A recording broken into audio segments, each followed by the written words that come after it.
Hi everyone, Guido here with Dr.Duino.com, and today I'd like to show you a project that I've been working on using the Dr.Duino Explorer Shield. I'm using the Arduino Uno, or rather an Arduino Nano clone here. The Shield can actually accept either a Nano or an Uno, and it actually just goes on the bottom here. So either you can use either one. For this project, this is known as a Larson scanner, and it was named after the gentleman who created the lighting effects that you're used to seeing in shows like Knight Rider. What we've done here is to tie these potentiometers, these three potentiometers that are built in, to three different colors. So what you notice here is that we are this kind of dark purple, and if we get rid of a little bit of that, which happens to be blue. So we tied this to, this potentiometer is red, this one's green, this one's blue. And if I turn off the red and we give it a little bit of green, or we can turn off the green and we can give it some blue. Now it's a little hard to see the blue just because of how the camera's picking it up, but that is a very bright blue. So what we'll do here is we'll add some red, and we'll get this kind of deep purple color.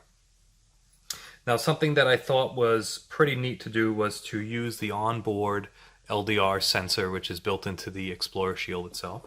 And what we did was map the timing in which this light goes back and forth to how much light is actually hitting this sensor. So as we begin to cover it, you'll notice that it speeds up a lot and it slows down.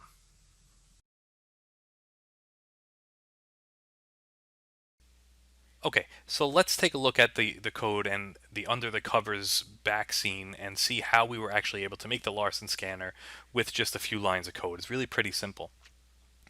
The first thing that we want to do here is what's called digitizing the potentiometers, and all that means is here is your Arduino Nano or compatible board here. But more specifically, this black little chip here, this is your microcontroller, and that's the brains of everything. So the microcontroller, you're telling it, hey, microcontroller, I want you to go and look at what the value is that I'm seeing from these three potentiometers, and that is really what digitization or digitizing your input means. So the possible values from the potentiometer is 0 to 5 volts, and the microcontroller here says, okay, where are you on that spectrum from 0 to 5 volts? And I want you to take whatever that value is and store it inside of this variable called red. So potentiometer number 1, we see here, explorer.pot1 is this guy, and we're going to tie that equal to red. And then we're going to do the same thing for green, which is explorer.pot2, and pot3 for blue. All right, so let's take a look at this next section here, which is arguably one of the more important pieces of this entire sketch. And this is called the map function, which is super important because earlier we said that the potentiometer has a range from 0 to 5 volts, right? But the onboard processor or microcontroller, which the Arduino Nano has, is using internally what's called an A to D, or an analog to digital converter. And in order for the A to D to actually know what this 0 to 5 volts is, it makes it an internal conversion, which equates to it being a 0 to 5 volts is equal to 0 to 1023 bits. So as you begin to turn this dial, what happens is, if you think of a single channel on the A to D as being this entire box here, and if you think of it in terms of it being like a cup of water, right? Well, what you end up doing is filling up this cup. The more you turn, the more you fill up the cup. The less you turn, the less you fill up the cup. And it just kind of goes back and forth like this every time you physically move this. Now, at full scale, which is again all the way turned to the right, that becomes 5 volts, and because this is a 10-bit A to D, we have a maximum value of 1023 bits. So you might be wondering where that 1023 number comes from. Well, it's really pretty simple. It's just 2 to the 10th power. And what that translates to is just multiplying the number 2 times the number 2 10 times. So 2 times 2 times 2 times 2 times 2, 10 times. And that, in the end, equals 1023. Now, the problem really becomes that the LED stick itself can only fit an 8-bit wide piece of data. So, and what that ends up translating to is 255 bits. So again, if we go back to our water analogy, this cup is physically much larger than this cup. So if you were to pour this cup into this smaller cup, you would see that you would quickly overflow. So we need a method of being able to translate that value from this 1023-bit number down to this 255-bit number. And that's where the this map function comes in. So built into Arduino, into the IDE itself, you can just say, hey, I need you to take this value, the value that whatever's inside of this variable called red, and I want you to translate it from a lowest value of 0 to a highest value of 1023. So this is specifically referencing our internal A to D.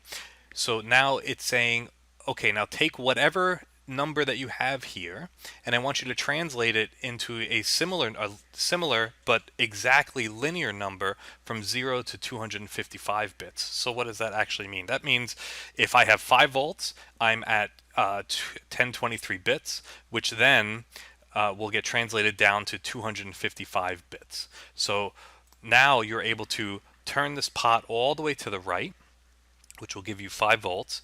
The A to D converter senses that as being 1023 bits. The LED stick then knows, oh, 1023, oh, that's 255, which in the end really means turn on my LED to its full brightness, right? So 0 to 255, that translates to 0 being all the way off, and 255 bits means be all the way on. So in this instance, we are telling it, the user turn the pot all the way, I'm at full scale. In turn, my output to my LED stick should be full scale, and my LED should be as bright as possible. Now this next line of code is actually where all of the magic happens, and this is really where the cool stuff is. So now that we have the translated values from the A to D down to a value which the LED stick can accept, we now need to mix those colors together. So we have some value that's inside of red, some value that's inside of the green, and some value inside of the blue. Now let's take a quick look at what that actually looks like as you begin to mix them together. So here we're going to add some red. This is some green, some blue, and now we begin to mix. So we'll add some green and some blue, and you get this kind of tealish. We'll add green and red, and you'll get this kind of yellow. Or we'll add red and blue, get you purple. We'll return them all a little bit on, and you begin to get kind of a white.